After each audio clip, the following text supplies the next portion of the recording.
Hello, chemists. Michele Glass here, and we're back. This time we're talking about the difference between inorganic compounds and organic compounds. So we're still here in our chapter 2.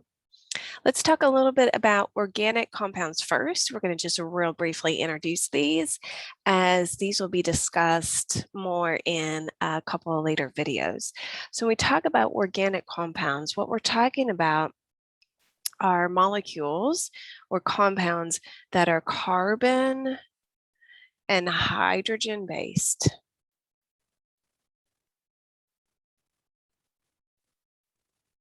And then we'll see that these are going to be made by cells.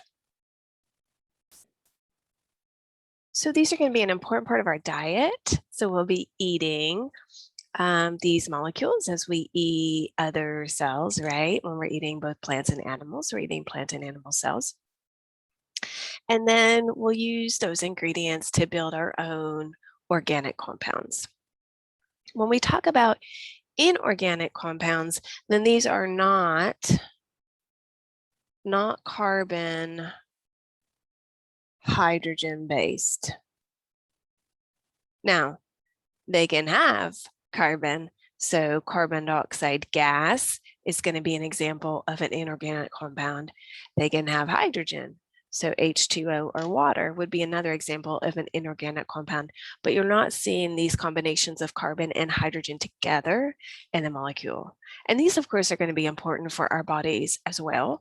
And we'll get these from our environment also, but this will be more like the atmosphere or drinking, right? And when we talk about our inorganic compounds, then we're going to be looking at 3 important classes or types. So we are going to be talking about water. We are going to be talking about salts. And we are going to be talking about acids and bases. Great. So stay tuned for a video on each of these. And as always, take care of yourselves and each other.